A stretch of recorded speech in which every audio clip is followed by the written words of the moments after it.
প্রিয় দর্শক, গ্যাস, বিদ্যুৎ, পানি এবং জ্বালানি আমাদের জীবনকে নানাভাবে তৈরি করে এবং জীবনমানের উন্নয়নে এই বিষয়গুলো খুবই খুবই জরুরি।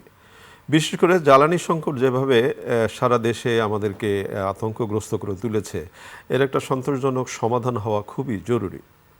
আমি রেজানুর রহমান, সংবাদপত্রে বাংলাদেশ অনুষ্ঠান থেকে আপনাদের স্বাগত জানাচ্ছি। আমাদের আজকের অনুষ্ঠানে অতিথি হিসেবে উপস্থিত আছেন রাজনীতি.com-এর সম্পাদক শরীফুজ্জামান পিন্টু। স্বাগত আপনাকে অনুষ্ঠানে। ধন্যবাদ আপনাকে। পত্রপত্রিকায় প্রকাশিত কয়েকটা গুরুত্বপূর্ণ শিরোনাম পড়ে শোনাই আপনাকে, তারপর আমরা আলোচনায় যেতে চাই। দৈনিক প্রথম আলো, লোডশেডিং মানেই গ্রাম, স্থায়ী হচ্ছে বিদ্যুৎ বৈষম্য। সংবাদপত্রের স্বাধীনতার প্রতি দৃঢ় অবস্থান ব্যক্ত করলেন মাননীয় প্রধানমন্ত্রী। দৈনিক যুগান্তর, শীর্ষ সন্ত্রাসীরা ফের তৎপর, হত্যাকাণ্ড, দখল ও চাঁদাবাজি সহ নানা অপকর্ম, হামরোগীর সংস্পর্শে আক্রান্ত অন্য শিশুরা। দৈনিক সমকাল, খুনের মতো গুরুতর অপরাধ বেড়েছে, চালের দামে উল্টো পথে বাংলাদেশ। কালের কণ্ঠের শিরোনাম, জন্ম নিয়ন্ত্রণে লাল বাতি, জন্ম নিয়ন্ত্রণ সামগ্রীর তীব্র সংকট।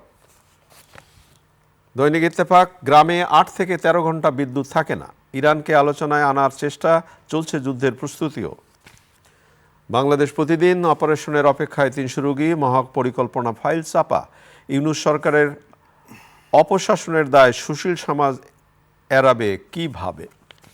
মানব জমিনের শিরোনাম, উদার গণতন্ত্রের পথে হাঁটছে সরকার, মালিক সম্পাদকের প্রশংসা। মধ্যপ্রাচ্য কূটনীতিতে নানাপক্ষী চাপে ঢাকা, অনলাইনে তেল কালোবাজারির 300 চক্র। খবরের কাগজ, আইসিটিতে ঘুষের কথোপকথন সত্য, চট্টগ্রামে ছাত্রদল শিবির সংঘর্ষ। আমাদের সময়, জ্বালানি তেলে সংকট বেড়েছে অব্যবস্থাপনায়, বিএনপির রাজনীতিতে সুযোগ নেই অর্থনৈতিক সমঝোতার। আমার দেশ, ডিজেল সারের সংকট, চড়া মূল্যে দিশেহারা কৃষক। আজকের পত্রিকার শিরোনাম, লোডশেডিংয়ের যন্ত্রণার মধ্যে বাড়তি বিলের ভয়। যায় যায় দিন, ভঙ্গুর অর্থনীতি টানতে 4 স্তরের মহা পরিকল্পনা সরকারের। কালবেলার শিরোনাম, ঋণের টাকায় শিক্ষা উপকরণের নামে লুটপাটের আয়োজন, ঢাকার রাস্তায় করুণ এক দৃশ্য। দৈনিক করতোয়া, গণমাধ্যমের স্বাধীনতায় হস্তক্ষেপ করবে না সরকার। সময়ের আলো, গুপ্ত কেন্দ্র করে রক্তাক্ত সংঘর্ষ, ইরানে ফের বড় হামলার হুঁশিয়ারি যুক্তরাষ্ট্রের।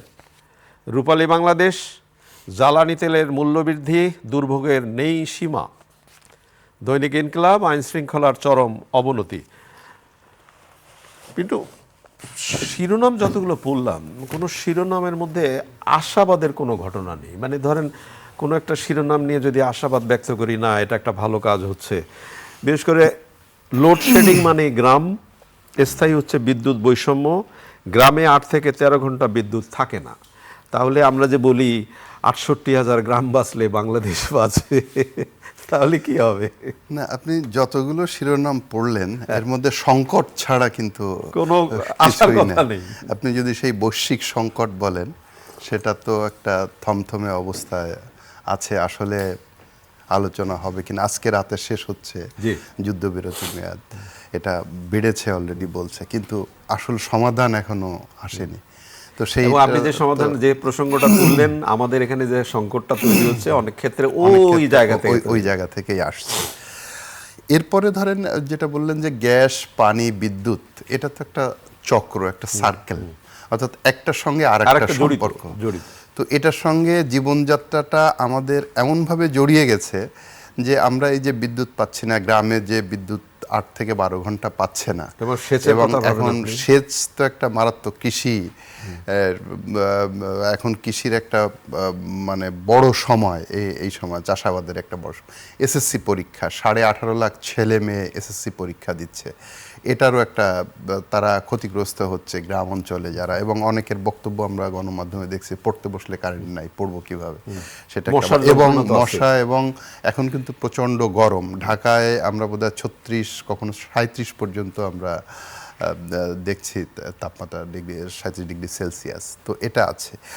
আরও কিছু সংকট আছে যেগুলো আমাদের সরকার, যেমন জন্ম নিয়ন্ত্রণ নিয়ে কালের কণ্ঠের যে রিপোর্টটা দিলেন, এটা তো এটা তো ভয়াবহ। একটা ভয়াবহ অবস্থা। আমি যদি আবার যে পড়ে শোনাই দুই আপনাকে, বছর ধরে জন্ম নিয়ন্ত্রণে সামগ্রী লাল কেনা বাতি, হয়নি। মানে এই বিষয়টি একেবারে অগ্রাহ্য করা হয়েছে। এবং যে সাপ্লাই চেইন ম্যানেজমেন্ট পোর্টাল যেটা আছে পরিবার পরিকল্পনা অধিদপ্তর, সেখানে এখন রেড দেখাচ্ছে। তার মানে হচ্ছে যে জন্ম নিয়ন্ত্রণ সামগ্রীর সংকট এখন রেড মানে হচ্ছে সেটাই মিন করে। এখন যদি সরকার উদ্যোগ নেয়ও, এটা ইন্টারন্যাশনাল টেন্ডারের মাধ্যমে আসে, এটা 3 মাস মিনিমাম ধরে রাখতে হবে। তার মানে কি, এটা একটা কত বড় জাতীয় ক্ষতি। আপনি একটা ছবির কথা বলতে, একটা সংকট বলছিলেন, রাস্তায় এক এবং বাবা ছবির শিরোনামটা, এবং আপনি যদি ছবির নিচে যে ক্যাপশন আছে যদি পড়ে শোনাই আপনাকে, সুস্থ হয়ে বাড়ি ফিরবে এই আশায় 3 বছর বয়সী সাদমানকে ভর্তি করা হয়েছিল ডিএনসিসি হাসপাতালে, কিন্তু হামসহ অন্যান্য জটিলতায় হার মেনেছে শিশুটি। তার মরদেহ চাদরে ঢেকে বুকে জড়িয়ে বাড়ি ফিরছেন স্বজন গতকাল দুপুরে রাজধানীর মহাখালীর হাসপাতালের সামনে। এবং এই ছবিটি অধিকাংশ পত্রিকায় ছাপা হয়েছে। এটা কি হবে এই ছবিটি ছাপা হলো, কি হবে? এটা আমাদের বিবেক নাড়া দিবে, যাদের বিবেক আছে। কিন্তু এই ঘটনা আমরা তো শুরু থেকেই বলে আসছিলাম, কাদের অবহেলায় হামের টিকা না, দেওয়া শুধু হয়নি। অবহেলার ব্যাপার তো এবং না, এখানে যেটা বলা হচ্ছে যে হচ্ছে না হামের পরীক্ষা, আবার নেই আইসিইউ। এখন আমাদের স্বাস্থ্যমন্ত্রী যখন কথা বলেন, সরি টু সে, তখন মনে হয় যে অনেক কিছু করে ফেলছেন, অনেক কিছু এগিয়ে গেছেন। কিন্তু আসলে কি এগুলো যে 200-250-র মতো প্রায় হাম এবং হামের উপসর্গ নিয়ে মারা গেল শিশু, এবং বোধ হয় 23,000, আমি যদি সংখ্যাটা বলি, হাসপাতালে ভর্তি বাচ্চা, এবং প্রতিদিন মারা যাচ্ছে 5, 7, 10, 12। এটা একদম ডাল ভাতের মতো একটা সাধারণ বিষয় হয়ে গেছে। কিন্তু খুব একটা কি আমাদের সরকার বলেন, রাজনৈতিক দল বলেন, বিরোধী দল বলেন, সুশীল সমাজ এত বড় একটা সংকট জাতির আমি জানি না, প্রসঙ্গটা যেহেতু আপনি তুললেন, এই যে আমাদের সংসদ অধিবেশন চলছে, হামে এই যে 200-250 শিশুর মৃত্যু হলো, এটা নিয়ে কি সেইভাবে জোরালো কোনো যেভাবে আলোচনা হওয়া হচ্ছে? উচিত সেভাবে বিচ্ছিন্নভাবে করেছেন। আমার মনে পড়ছে রুমিন ফারহানা বেশ কয়েকবার ইস্যুটা তুলেছেন, আরো 2-1 জন তুলেছেন। কিন্তু অন্যান্য ইস্যু যেভাবে গুরুত্ব পায়, এটা তো জীবন মরণ ইস্যু। মানে বাংলাদেশের এত শিশু মারা যাচ্ছে, এরকম আলোচনা উঠেছে, এরকম আলোচনা হয়, সামাজিক যোগাযোগ মাধ্যমে উঠেছে যে হামে যাদের মৃত্যু হচ্ছে গ্রাম অঞ্চলে একদম খেটে খাওয়া মানুষের বা মধ্যবিত্ত মানুষের সন্তানদের মৃত্যু হচ্ছে, যার ফলে আমরা যারা মানে দেশটা চালায়, বিশেষ করে কথা এমনও উঠেছে যে গুলশান, বনানী বা এই ধরনের পশ এলাকার বাচ্চাদের যদি এরকম মৃত্যু ঘটতো তাহলে অনেকটাই সত্য। কারণ হামের এই ধরনের বাচ্চাদের আইসিইউ দরকার হয়। একজন কৃষক, শ্রমিক, মেহনতি মানুষের বাচ্চা যদি সরকারি হাসপাতালে আইসিইউ না থাকে, তার পক্ষে কোনোভাবেই একটা প্রাইভেট হসপিটালে আইসিইউ পাওয়া সম্ভব না, যেটা গুলশান, বনানী বা আমাদের উচ্চবিত্ত সমাজের যারা আছেন তারা এটা অ্যাফোর্ড করতে পারেন। কিন্তু এটা কোনোদিন কৃষক, শ্রমিক, তাহলে মধ্যবিত্ত পরিবারের সন্তান কোনো সন্তান না। তাই তো, এবং তাই তো হচ্ছে তাই তো হচ্ছে।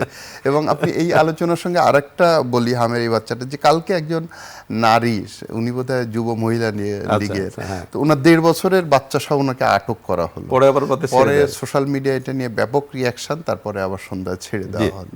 তো এই যে সংকটের কথা বলছিলাম, দেখেন সংকট শুধু এটা তো গেলেন, আরো খারাপ যে এক রাতে 24 ঘন্টার মধ্যে 10 জন কিন্তু খুন হয়েছে। কালকে একটা পত্রিকায় দেখলাম এটা আছে। চট্টগ্রামে গুপ্তবালাকে কেন্দ্র করে ছাত্র শিবির, এবং শব্দ বড় হয়ে গেল গুপ্ত, এবং এটা নিয়ে ছাত্রদল, ছাত্র শিবিরের মধ্যে সংঘর্ষ, আহত হওয়ার ঘটনা ঘটছে, এটা আছে।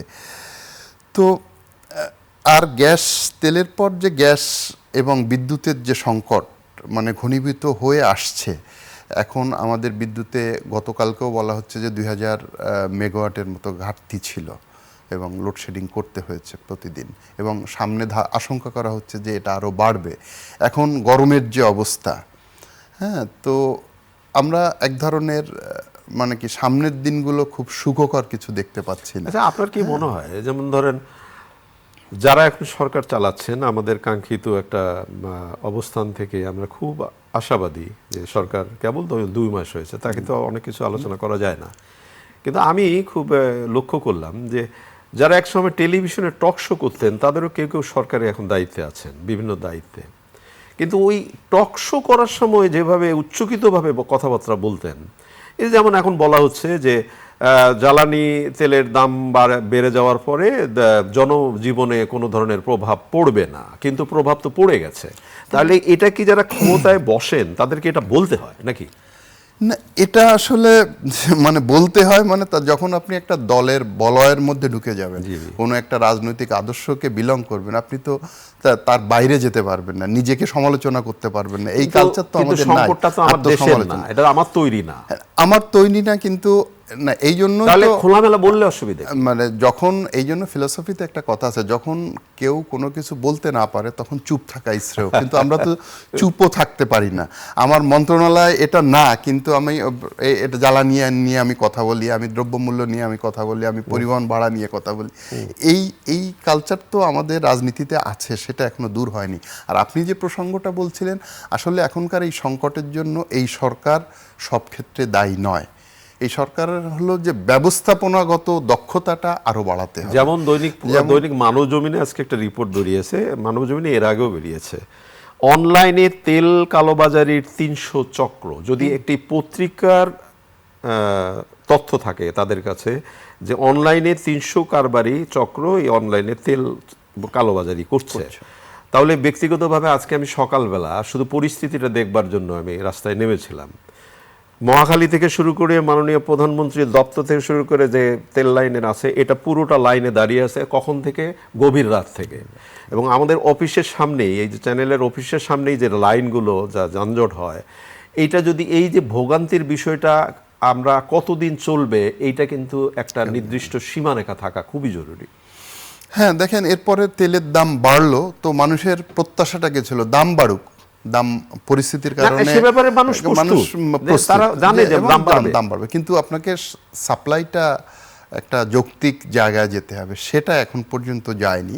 বলা হচ্ছে যে এটা হয়তো যাবে, কিন্তু খুব বেশি আশা করার আমি কারণ দেখছি না। এই যে চক্র, এতগুলো চক্র, ৩০০ চক্র জড়িত, এটা কি এগুলো বিচ্ছিন্নভাবে আছে, এটার সঙ্গে এই চক্রের সঙ্গে নিশ্চয়ই তাদের সাথে একটা যোগসাজশ, এবং কিছু কিছু ধরাও পড়ছে, বেশ কয়েকটা ঘটনা কিন্তু ধরা পড়ছে। খুব একটা লাভ হচ্ছে না, এটা যে বন্ধ হচ্ছে না, এটা তো একটা লোভ এবং কাঁচা টাকার যে নেশা, যে এটা একেবারে ইনস্ট্যান্ট, হ্যাঁ এটা ইনস্ট্যান্ট আয় করা যায় একটু, জাস্ট কিছু মানুষের চোখ ফাঁকি দিতে পারলে, কিছু মানুষের সঙ্গে একটু যোগসাজশ করতে পারলে। আর আমাদের তো সেই দুর্বলতা, চারিত্রিক দুর্বলতা সেটা আছে, অনেকের মধ্যেই সেটা আছে, এবং আমরা এই যে জন্ম নিয়ন্ত্রণে লালবাতি, এই বিষয়টি নিয়ে আলাপ করি। যেমন ধর হামের পরিস্থিতিগত কারণ, বিগত সরকার, অন্তর্বর্তী সরকার এটা গুরুত্বই দেয়নি। আবার এই জন্ম নিয়ন্ত্রণের লালবাতি নিয়েও গুরুত্ব দেয়নি।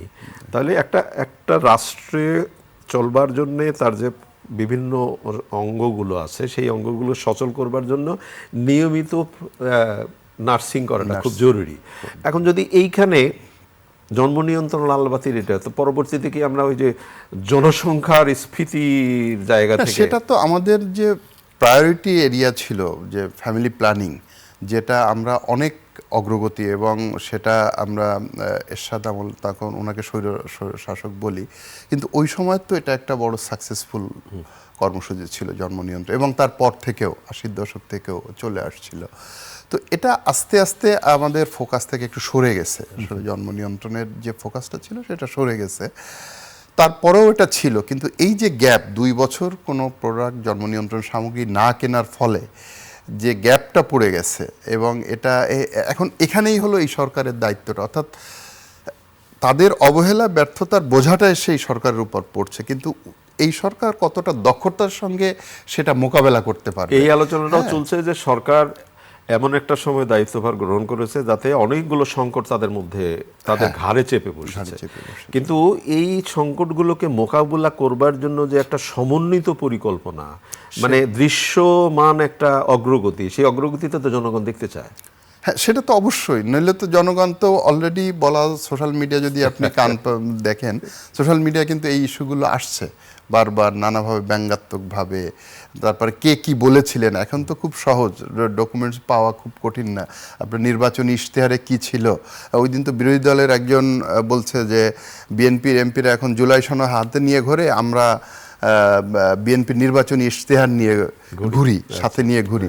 অর্থাৎ কেউ তো বসে নাই ইশতেহার দেখে যে আপনি এইটা করবেন বলছিলেন, কি করছেন? এই প্রশ্ন তো আস্তে আস্তে উঠতেই থাকবে।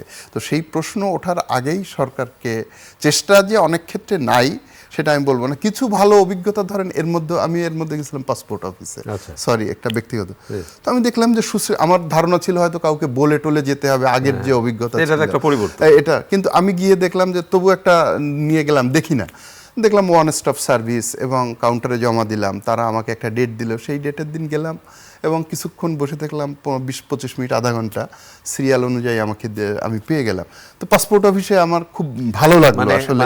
এটা তো বিগত সময়ের কল্পনার কথা তুললে একেবারে আসার জায়গাটা তৈরি এরকম ড্রাইভিং লাইসেন্স, সেটা এখনো ড্রাইভিং লাইসেন্সটা পুরোপুরি সিস্টেমে আসেনি, মানে জনসম্পৃক্ত মানে মানুষের ভোগান্তি হয়রানি কমানোর যে জায়গাগুলো, সেই জায়গাগুলো সরকারকে স্পেশাল ফোকাস দিতে হবে। আচ্ছা পিন্টু, আপনি যেহেতু একটি নিউজ পোর্টাল আপনি চালান এবং আপনাকে প্রতিনিয়ত সংবাদ আপলোড করতে হয়, আমাদের এই সময়ে ধরুন শালীনতা বোধ বা রেসপেক্ট করা, বড়দের রেসপেক্ট করা, ছোটদের স্নেহ করা, সেই যে একটা সামাজিক সংস্কৃতি আমাদের গড়ে উঠেছিল, রাজনীতিতে বোধ করি এই বিষয়টি এখন আমরা একটু বোধ করি দেখতে পাচ্ছি না। যেমন রাষ্ট্রের সর্বোচ্চ ব্যক্তিকেও যেভাবে কটাক্ষ করে কথাবার্তা বলা হয়, এটা কি গণতন্ত্রের সৌন্দর্য? অবশ্যই না, অবশ্যই না। এবং একজন এমপি তো সংসদে তার নারী সহকর্মীদের সম্পর্কে যে কথাবার্তা বলেছিলেন, এবং তিনিও প্রধানমন্ত্রী বা তার পরিবারকে নিয়ে কথা বলেছেন, এবং সংসদ সদস্য তিনি বলছেন, এবং যাকে যে আপনি বোঝালেন তিনি একজন রাজনৈতিক নেতা, একটা রাজনৈতিক দলের প্রধান, তিনি প্রধানমন্ত্রীকে যে, আমি শব্দটা উচ্চারণ করতে চাই না, তো এটা হতে পারে না। কারণ হলো যে এই রাজনীতিবিদ, এই মন্ত্রী, এদের থেকে তো আমাদের নতুন প্রজন্ম শিখবে। তো সেখানে আপনার এই যে নাট্যকার মামুনুর রশিদের একটা কথা আমি প্রায় বলি, রুচির দুর্ভিক্ষ। তো এই ধরনের শব্দ চয়ন, হ্যাঁ, এই ধরনের বডি ল্যাঙ্গুয়েজ, হ্যাঁ, তো এটা আমি বলবো যে এক কথায় ওনার কথাটা ধার করে রুচির দুর্ভিক্ষ ছাড়া আর কিছু। এটাতে বোধহয় ভাইরাল হওয়া যায়, কিন্তু জনসমর্থন না, সেটা সোশ্যাল মিডিয়া একটা কারণ ওনাদের পেছনে ওনারা যখন দেখেন যে 20-25টা ক্যামেরা আছে এবং ভাইরাল হওয়ার একটা সুযোগ আছে, হ্যাঁ, তো এটার জন্য 20-25টা ক্যামেরার কথা বললেন, এই ক্যামেরাটা তো আয়োজন করাও তো অনেক বড় ব্যাপার। এখন হয়ে যায় কারণ এখন হ্যাঁ একদম। অনেক ধন্যবাদ আপনাকে। প্রিয় দর্শক, আমরা যে বিষয়গুলো নিয়ে কথা বললাম আপনারা সে শুনলেন। ভালো থাকবেন, আগামীকাল নিশ্চয়ই আবারও কথা হবে। খোদা হাফেজ।